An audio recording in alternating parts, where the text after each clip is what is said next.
dua perkara yang bisa memutuskan kelezatan dunia: dzikrul mauti wa dzikrul wukuf baina yadayillahi azza wa jalla. Pertama, mengingat kematian, dan yang kedua, mengingat bahwa kita akan dihadapkan di hadapan Allah subhanahu wa ta'ala. Dan berkata juga para ulama salaf yang lainnya, man aktsara dzikral mauti akramahu Allahu bi thalathin. Siapa yang banyak mengingat dengan kematian, maka Allah akan muliakan dengan tiga perkara: bi ta'jili taubati, pertama dia akan menyegerakan bertobat; wa qanaati fil qalbi, dia akan senantiasa redha dalam hatinya; wa nasyati fil ibadati, dan dia akan rajin melakukan ibadah. Tetapi sebaliknya, wa man nasiyal mauta aqabahu Allahu bi thalathin. Tapi kalau dia melupakan adanya kematian, maka dia akan diazab dengan tiga perkara: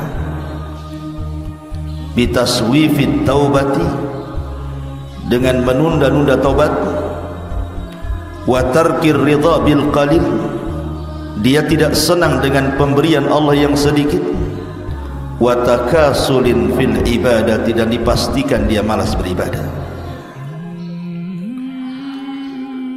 Ma'asyiral muslimin yang dimuliakan Allah azza wa jalla, kullu nafsin dha'iqatul maut, setiap jiwa pasti mati.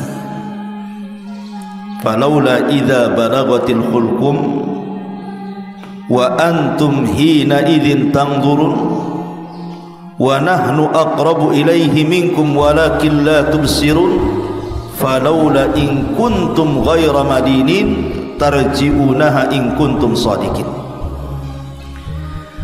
Maka kalau begitu, mengapa tidak mencegah ketika nyawa telah sampai di kerongkongan dan kamu ketika itu mampu melihat, dan kami lebih dekat kepadanya daripada dirimu sendiri, tapi kamu tidak bisa melihatnya.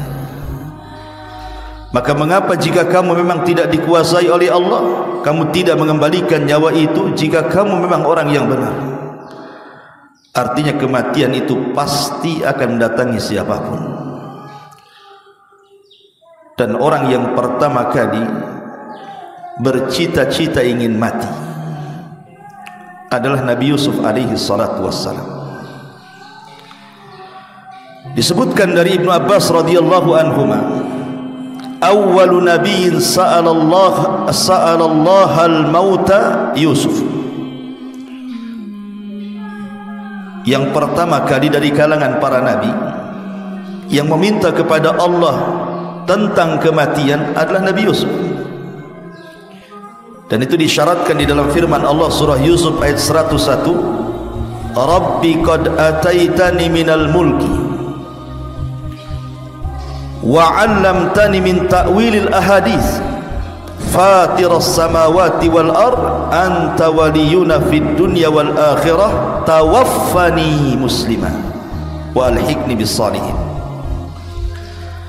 Ya Rabb, sesungguhnya Engkau telah menganugerahkan kepadaku sebagian kerajaan dan telah mengajarkan kepadaku berbagai macam tabir mimpi. Ya Rabb, Engkau pencipta langit dan bumi, Engkaulah pelindungku di dunia dan akhirat. Wafatkan aku dalam kondisi Islam dan gabungkan aku dengan orang-orang saleh.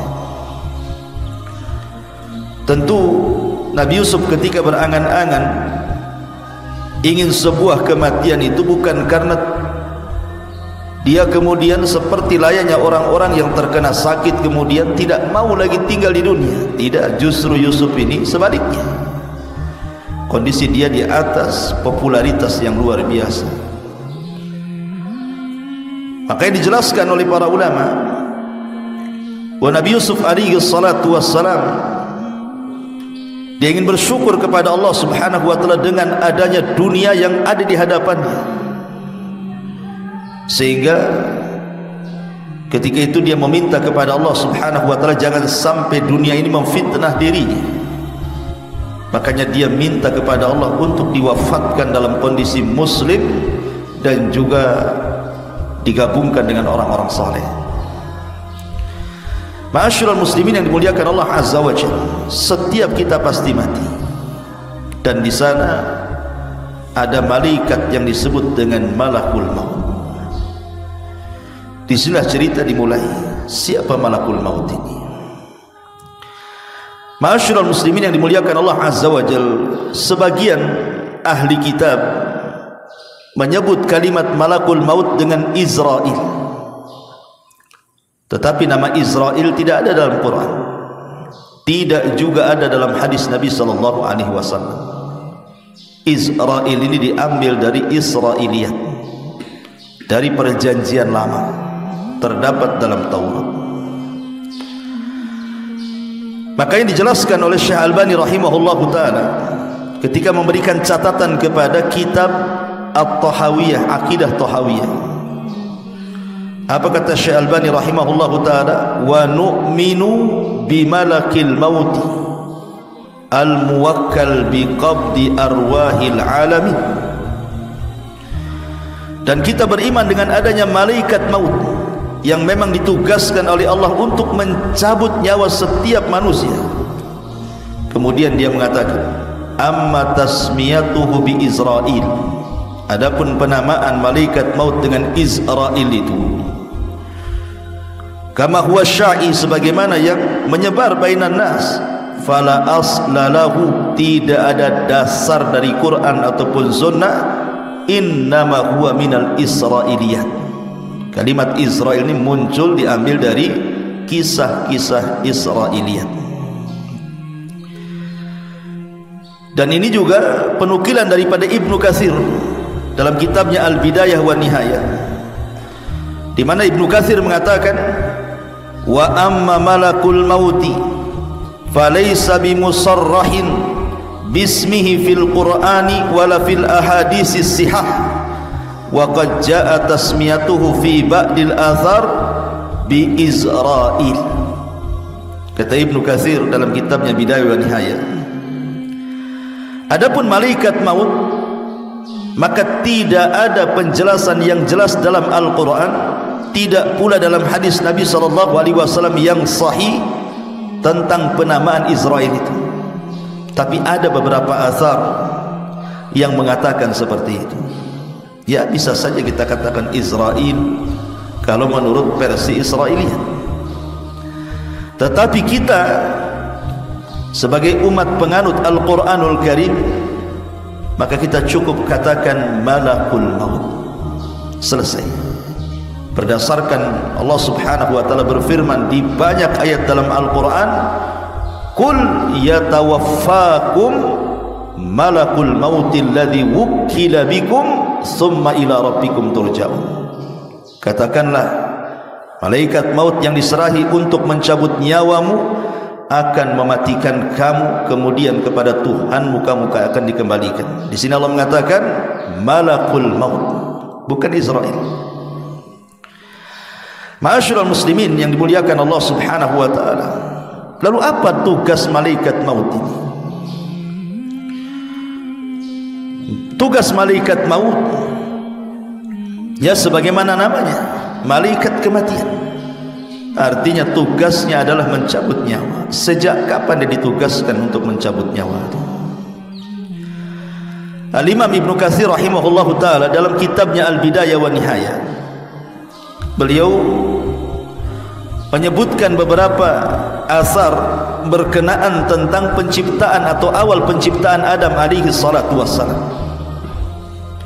Jadi ketika Adam alaihi salatu wassalam diciptakan, sebelum diciptakan, maka Allah utus Jibril untuk datang ke bumi, kemudian mengambil sebagian tanah yang ada di bumi. Tiba-tiba kemudian bumi menolaknya dan mengatakan, a'udzu billahi mink, aku berlindung kepada Allah darimu wahai Jibril, enyahlah kau dari sini, jangan kau ambil satu tapak bumi pun, katanya, karena aku benci kalau seandainya makhluk yang akan diciptakan dari aku sebagian mereka masuk neraka. Maka Jibril kemudian faraja'a wa lam ya'khud, dia kembali kepada Allah dan tidak berhasil mengambilnya. Kemudian dia mengatakan, Rabbi innaha a'adzat bika, sesungguhnya bumi itu berlindung kepadamu ya Rabb. Maka Allah kemudian mengutus Mikail. Tiba-tiba Mikail juga sama ditolak oleh bumi. Akhirnya kemudian Allah subhanahu wa ta'ala mengutus malakul maut. Tiba-tiba bumi juga menolak dan mengatakan hal yang sama.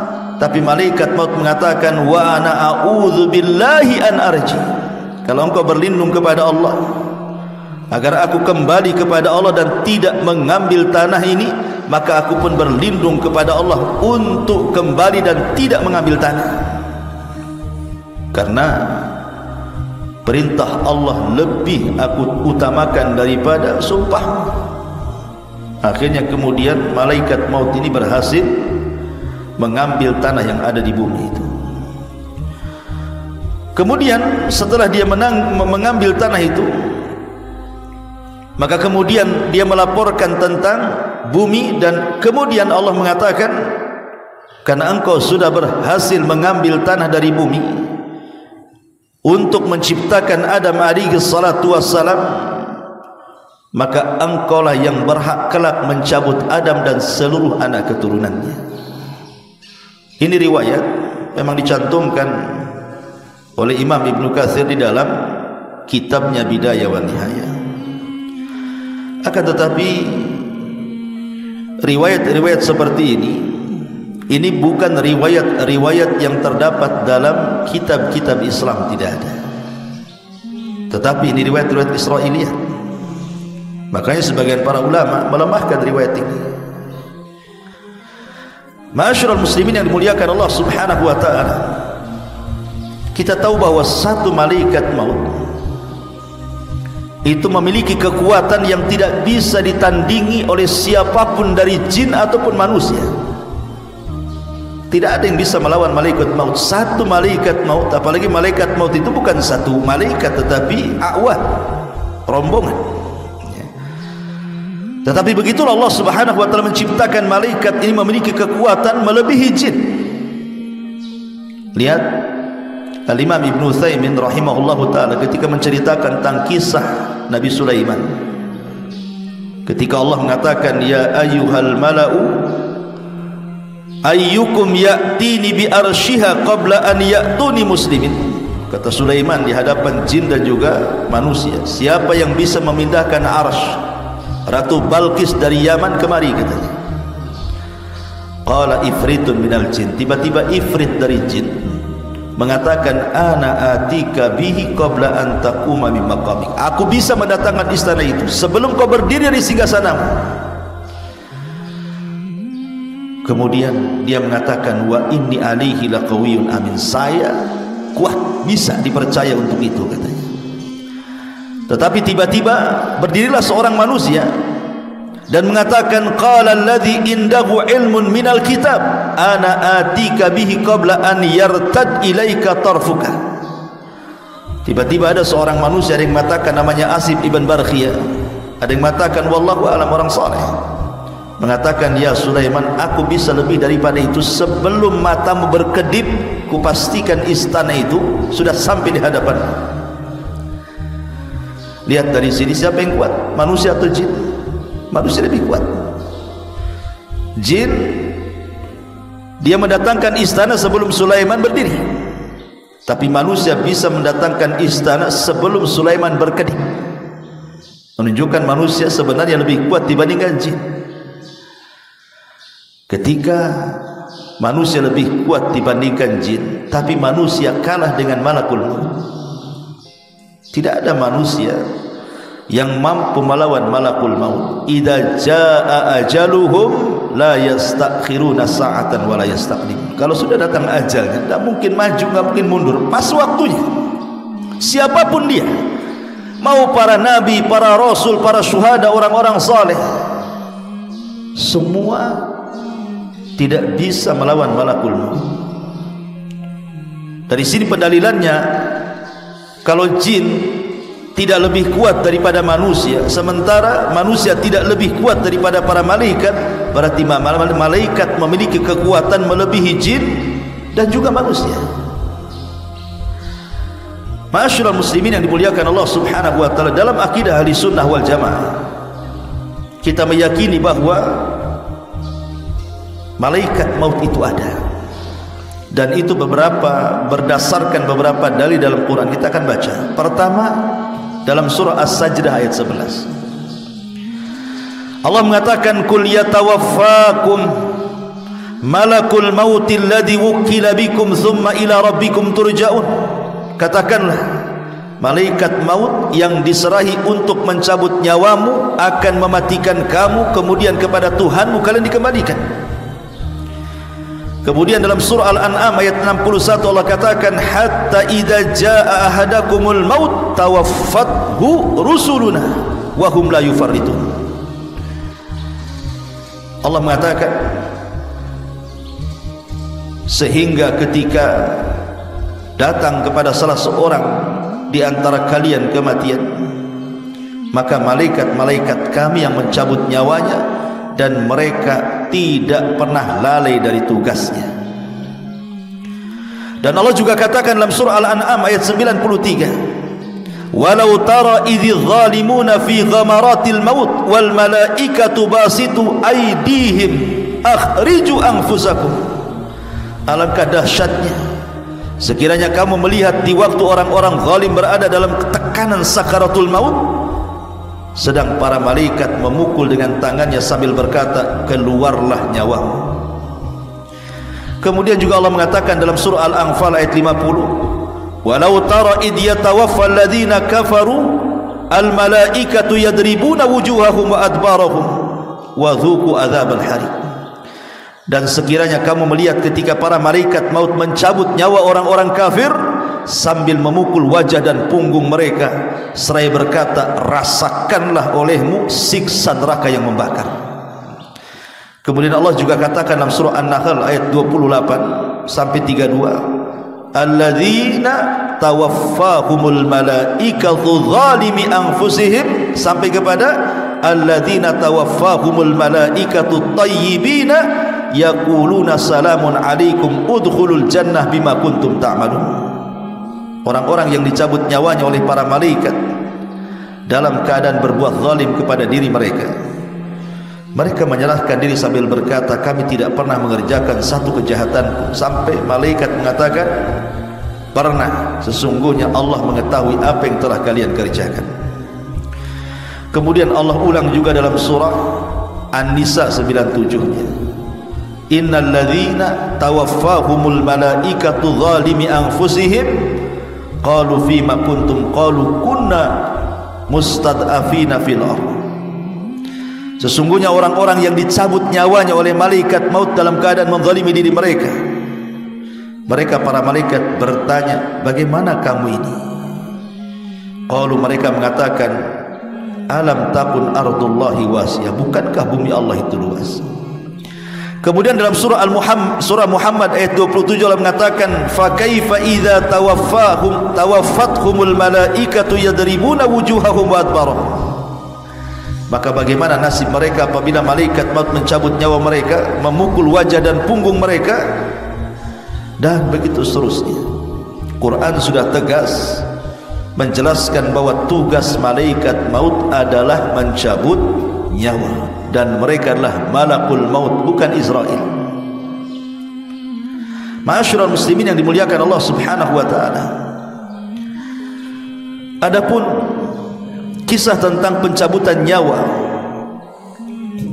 dijelaskan dalam hadis yang panjang sekali dari Bara bin Azib radhiyallahu anhu.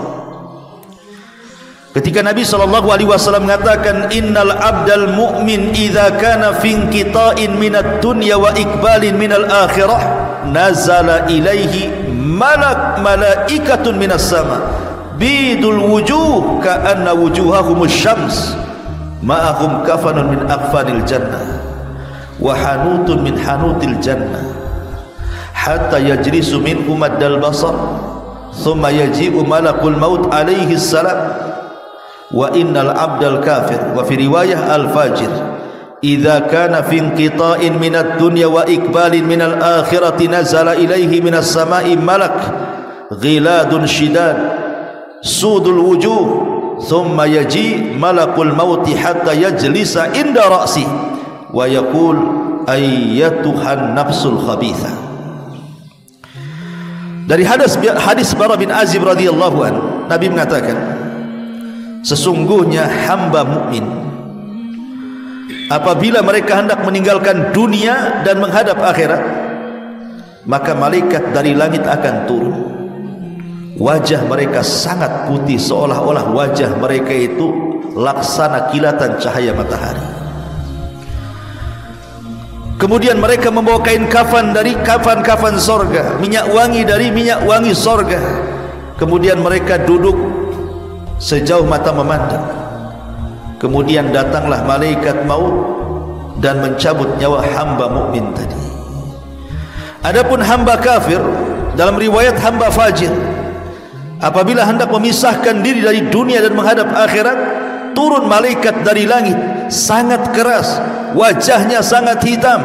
Kemudian datanglah malaikat maut sehingga dia duduk di hadapan kepala orang fajir yang akan meninggal dan akan mengatakan, "Hei jiwa yang buruk, keluar kamu." Di sini kita tahu bahwa setiap manusia mukmin ataupun kafir akan didatangi oleh malaikat maut. Tetapi malaikat maut tidak bertugas sendirian. Ada malaikat maut itu memang satu malaikat satu tugas, seperti Jibril, Mikail, Israfil. Itu memang satu malaikat satu tugas. Tetapi malaikat maut itu bukan satu malaikat, tapi dia rombongan. Makanya kalau seandainya ada orang yang bertanya, bukankah malaikat maut itu tugasnya mencabut nyawa? Kesannya hanya satu malaikat, tapi Allah subhanahu wa ta'ala katakan dalam surah As-Sajdah tadi, tawaffathu rusuluna, rasul-rasul kami yang mewafatkannya. Dengan kalimat jamak rusuluna, rasul-rasul kami yang mewafatkannya, menunjukkan malaikat maut itu tidak sendiri, tetapi rombongan. Apalagi dalam satu hari itu kematian orang bukan satu tempat, bukan satu jiwa dalam satu kematian itu. Mungkin di Batam saja dalam satu hari bisa 10 sampai 20 orang dalam sehari itu. Apalagi kemarin musim corona, hanya orang mati kan begitu.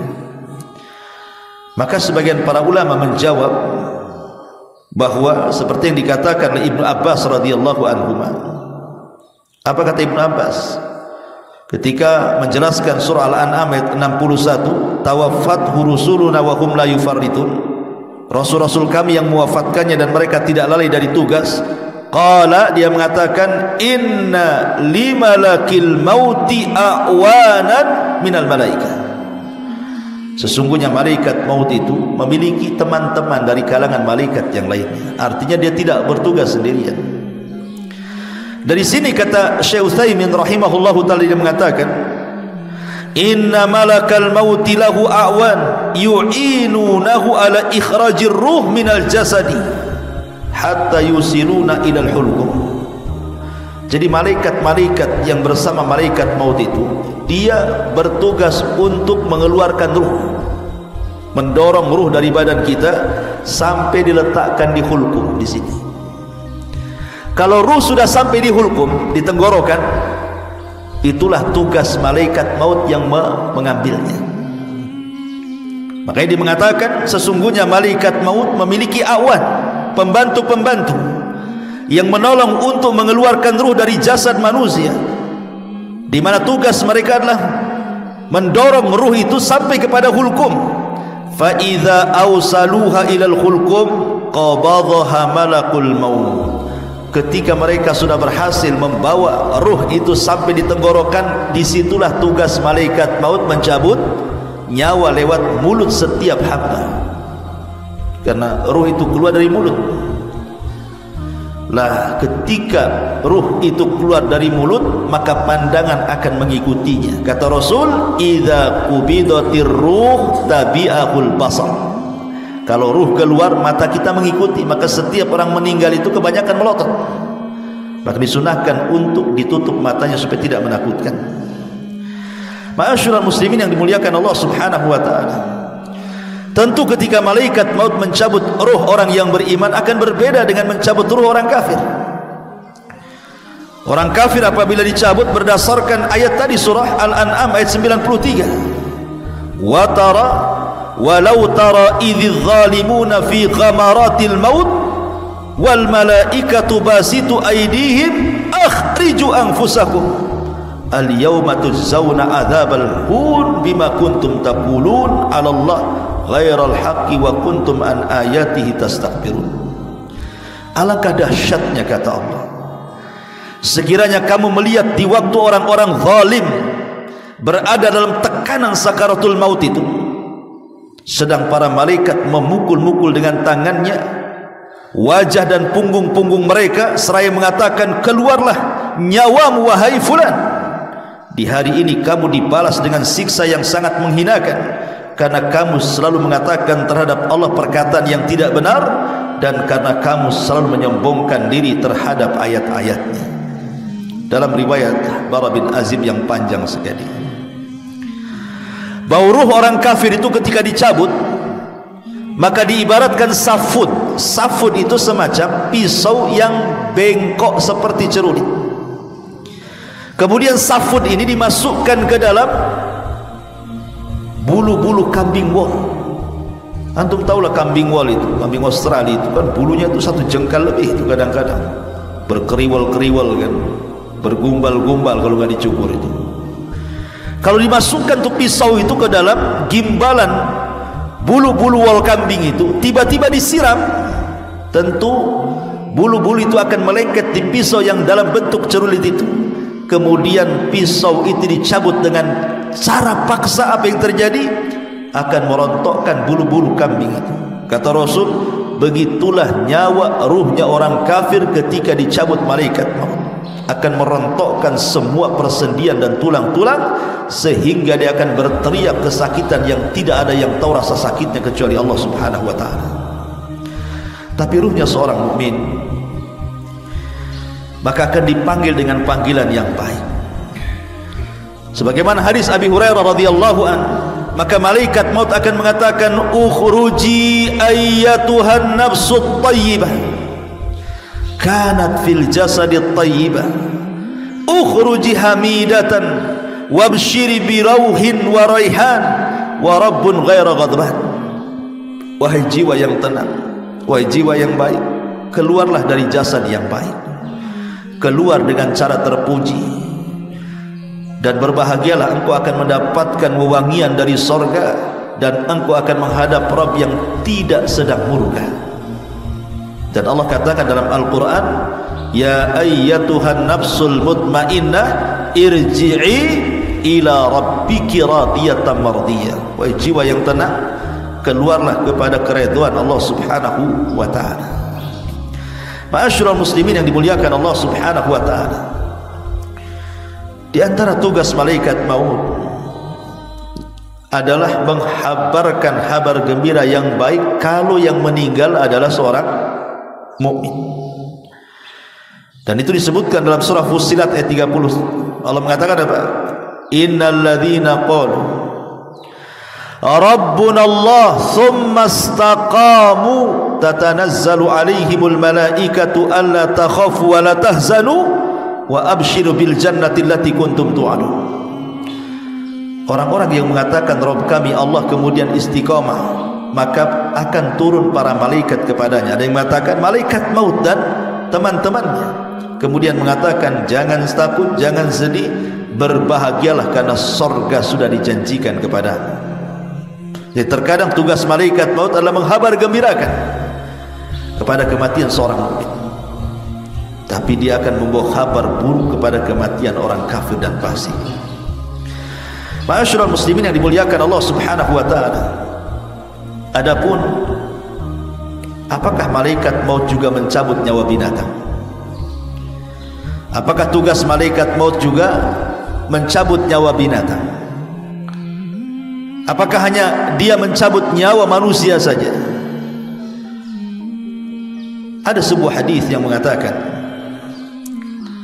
ajalul bahaim kulluha minal kummali wal baragis wal jarradi wal khayli wal bighali wal dawabi kulliha ajaluha fit tasbih fa idhan qadha tasbihuha qabadallahu arwahaha wa laysa limalakil mauti min dhalika syai'un. Batas waktu binatang-binatang ini, baik kutu ataupun sejenis binatang-binatang yang merayap, kecoa dan yang semacamnya, termasuk juga belalang, kemudian kuda, kemudian bigol dan semua hewan-hewan, maka ajal mereka setelah habisnya mereka bertasbih. Maka apabila mereka selesai bertasbih sebagaimana perintah Allah, maka Allah akan mencabut ruh-ruh semua binatang dan tidak ada kait-mengait dengan malakul maut. Artinya Allah cabut secara langsung. Tapi sayang, hadis ini maudhu, hadis ini palsu. Karena Imam Al-Qurtubi rahimahullahu ta'ala ketika menukilkan perkataan Imam Malik rahimahullahu ta'ala, Imam Malik ditanya soal kematian binatang. Apakah kematian binatang itu ada ikut campur tangan malaikat maut? Kata Imam Malik, apakah binatang itu memiliki nyawa? Alaha nafsu. Jadi dia balik bertanya kepada orang yang bertanya ini. Jadi orang bertanya mengatakan, ya Imam, apakah binatang-binatang itu juga dicabut oleh malaikat maut? Maka Imam Malik mengatakan, alaha nafsu. Bukankah binatang punya nyawa? Maka orang bertanya ini mengatakan, na'am, ya, mereka punya nyawa. Maka Imam Malik mengatakan, malakul mauti yaqbidu arwaha. Kalau begitu berarti malaikat maut juga ada ikut campur tangan mencabut nyawanya. Karena Allah mengatakan, Allahu yatawaffal anfus hina mautiha. Allah yang mewafatkan jiwa ketika saatnya dia meninggal, dan Allah perintahkan malaikat maut untuk mencabutnya. Berarti dari sini tidak ada satupun yang bernyawa, apakah itu manusia, apakah itu jin, bahkan para malaikat sendiri, bahkan binatang-binatang, kecuali ada ikut campur malakul maut untuk mencabut nyawa mereka. Adapun tentang kematian malakul maut yang dinukilkan oleh Imam Ibnu Katsir dalam tafsirnya dari seorang sahabat namanya Ka'ab al-Akhbar. Ka'ab al-Akhbar ini dulunya seorang Nasrani, masuk Islam di zaman Umar dan menjadi ulama Islam, sehingga dia banyak membawakan kisah-kisah Israiliyat. Dan kisah-kisah Israiliyat ini Nabi SAW pernah mengatakan, hadithu an bani Israel wala haraj. Ceritakan tentang kisah Israel, tidak mengapa. Tetapi kata Rasul, jangan kau benarkan secara mutlak, jangan pula kau dustakan secara mutlak. Ya, kisah Israiliyat ini diceritakan sebagai pelezat saja, karena sandaran kita adalah Al-Quran dan Sunnah. Disebutkan dalam riwayat yang panjang sekali dari Abu Hurairah radhiyallahu anhu. Jadi saat kiamat datang, ji'a malakul mauti ilal jabbar, didatangkan malaikat maut menghadap Allah subhanahu wa ta'ala. Jadi ketika seluruh manusia sudah mati, semua jin sudah mati, semua binatang sudah mati, sebagian besar malaikat mati, maka malaikat maut dipanggil oleh Allah azza wa jalla, dan dikatakan kepada malaikat maut, man baki, siapa yang tersisa? Ada lagi yang masih hidup, siapa yang tersisa? Maka dia mengatakan, al-hayyul ladzi la tamut, jiwa yang tidak akan pernah mati, engkau ya Rabb. Di sana masih ada Jibril, masih ada Mikail.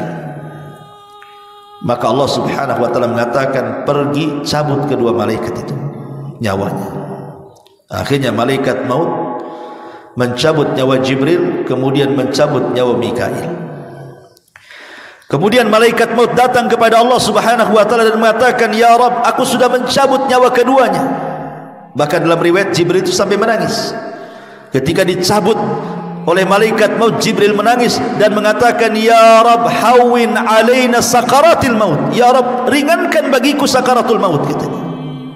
Tapi tetap dicabut nyawanya. Ketika sudah tidak ada malaikat maut, tidak ada para malaikat, sudah mati semua, dicabut nyawanya oleh malaikat maut, tinggal malaikat maut saja yang masih hidup.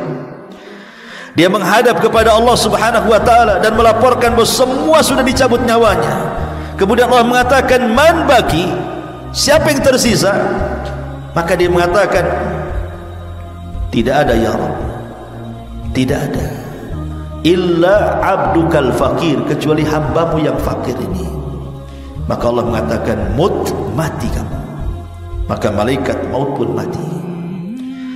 Ketika sudah tidak ada lagi makhluk yang hidup, tidak binatang, tidak malaikat, tidak manusia, tidak jin, maka Allah Subhanahu wa taala akan berteriak di alam semesta dan mengatakan, limanil mulkul yaum, milik siapa kekuasaan ini?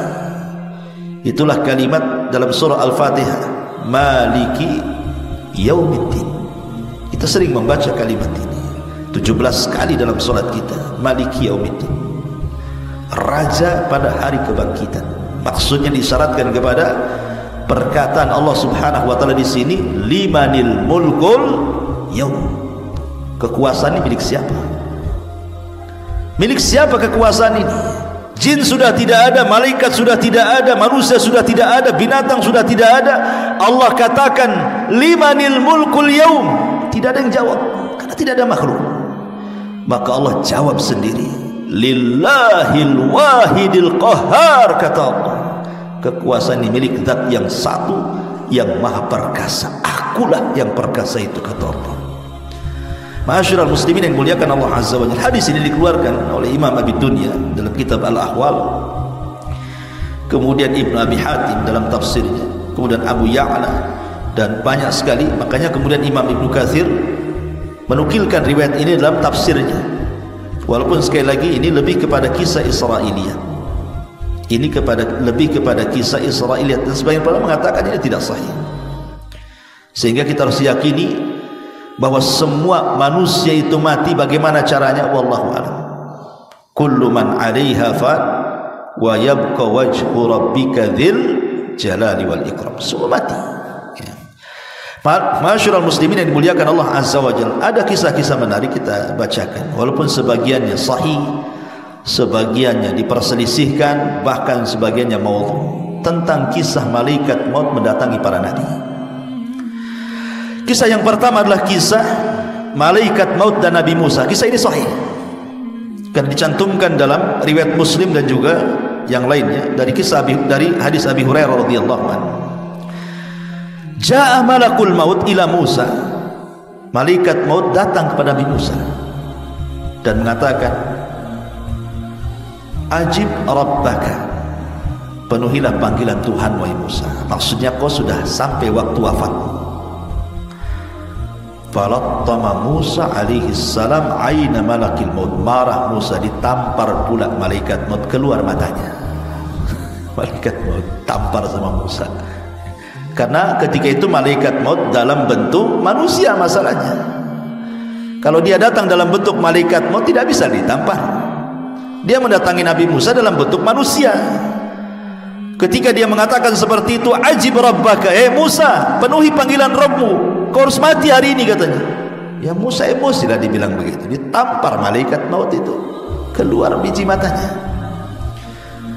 Faraja'al malak ilallah, maka malaikat maut akhirnya melapor kepada Allah dan mengatakan, ya Rabb, innaka arsaltani ila abdin laka la yuridul maut. Ya Rabb, kau utus aku kepada hamba yang tak mau mati, cemana pula ni, katanya. Maka Allah Subhanahu wa ta'ala mengatakan, setelah kemudian mengembalikan kedua matanya, maka Allah mengatakan, irji ila abdi, datang kau lagi kepada hambaku Musa, fakul, dan katakan, al hayata turid, fa idza kunta turidul hayat fadha yadaka ala matni thawri fama tawarat yaduka min sya'ratin fa innaka ta'isu biha sanatan. Maka Allah mengatakan kepada malaikat, kembali kepada hambaku dan sampaikan kepadanya, apakah engkau terus menginginkan kehidupan? Jika engkau masih menginginkannya, letakkan tanganmu pada punggung sapi jantan. satu bulu yang kau tutupi tanganmu itu, maka engkau akan hidup 1 tahun. Jadi kalau seandainya kita letakkan begini tangan kita di sapi jantan, rupanya bulu yang ditutupi tangan itu anggaplah ada 100 bulu, berarti setiap 1 bulu dihitung satu tahun. Ya. Maka Musa berkata, lalu apa setelah ini? Qala fal'ana min qarib rabbi amitni minal ardil muqaddasati ramyata bihajarin. Qala Rasulullah sallallahu alaihi wasallam, wallahi law anni indahu la ara'aitukum qabrahu ila janibit tariq indal kathibil ahmar. Lalu Musa berkata, wahai Tuhanku, sekarang kupilih kematian dalam waktu dekat. Artinya akhirnya Musa pasrah, udah cabut aja lah daripada tak dicabut gitu. Cabut aja lah katanya. Kemudian Nabi SAW menyampaikan keinginannya, matilah aku dekat tanah suci Baitul Maqdis sedekat lemparan batu. Rasulullah SAW kemudian menambahkan, demi Allah, andai aku berada di sisi Musa, niscaya akan aku perlihatkan kepada kalian kuburnya berada di pinggir jalan, tepatnya pada gundukan pasir. Hadis ini sahih kan, riwayat Muslim. Tapi masalahnya di sana ada riwayat yang berbeda. Riwayat seperti malaikat maut ketika mendatangi wazirnya Sulaiman. Dan ini banyak dinukilkan juga oleh ahli tafsir masalahnya, dalam tafsir Jalalain dan yang lainnya. Jadi satu hari Nabi Sulaiman ini sedang berbincang dengan wazirnya, dengan menteri kesayangannya. Bincang. Tiba-tiba diketuklah pintu kantor itu. Ketika diketuk pintu itu, dibukalah oleh Sulaiman. Nampak pula yang datang itu orang yang sangat menyeramkan, menatap wajah sang wazir, menterinya Sulaiman, kemudian pergi. Setelah berbincang dengan Sulaiman, jadi si wazir ini, menterinya Sulaiman, bertanya, siapa dia? Kata Sulaiman, itu malaikat maut, mau nyabut nyawa orang katanya. Gemetarlah ini si menteri ini, jangan-jangan dia mau mencabut nyawa saya pula katanya. Kalau gitu ya Sulaiman, kau kan bisa menundukkan angin dan awan, bawalah aku terserah kemana saja, ke India sana, jangan aku pertemukan aku, nggak apa-apalah, kau mutasi aku dari sini ke India sana, nggak usah bertugas di sini lagi katanya. Yang penting aku jangan ketemu orang itu katanya. Akhirnya dimutasi dia sama Sulaiman, diajak ke India. Ketika turun dari awan, rupanya orang itu sudah di situ. Jadi Sulaiman ini bertanya kepada orang itu dan mengatakan, kenapa kamu ada di sini? Maka kemudian dia mengatakan, Allah barusan merintahkan aku untuk nyabut nyawa orang dan dia ada di sini. Ku tengok-tengok tak ada, rupanya ada kamu dan dia. Mungkin dialah katanya. Akhirnya dicabut nyawanya. Subhanallah. Itulah ketika Allah mengatakan, idza jaa ajaluhu la yastakhiruna sa'atan wala yastaqdimun. Kalau datang ajalnya tidak mungkin maju, tidak mungkin mundur kan itu. Tapi kisah ini disebutkan juga oleh Ibnu Abi Syaibah dalam kitab Musannaf, dan Ats-Tsa'labi dalam tafsirnya, Imam Ahmad dalam Zuhud, Ibnu Battah dalam Ibanah, Al-Asbahin dalam Azamah, Ibn Wahab dalam Tarikh Ad-Dimashqi, Abu Nu'aim dalam Hilyah, dan begitu seterusnya. Tetapi sekali lagi sebagian para ulama mengatakan sanadnya ini mauquf. Maksudnya mauquf tidak sampai kepada Nabi, tetapi ini ucapan seorang sahabat. Ada juga yang mengatakan sampai kepada tabi'in, artinya maktu, bukan mauquf ya, maktu itu terputus sanadnya karena ucapan tabi'in, bukan ucapan Nabi. Kalau ucapan sahabat namanya mauquf, kalau sampai kepada Rasul namanya marfu. Begitu istilah mustalahul hadis ya. Dan maktu sampai kepada tabi'in ini berarti riwayatnya lemah karena terputus sampai tabi'in ya. Ma'asyiral muslimin yang dimuliakan, termasuk juga kisah malaikat maut dan Nabi Ibrahim. Al-Khuldi meriwayatkan, mengeluarkan dalam kitabnya Al-Fawaid waz-Zuhdi wal-Raqaiq wal-Marathi, menceritakan tentang kisah kedatangan malaikat maut hendak mencabut nyawa Ibrahim.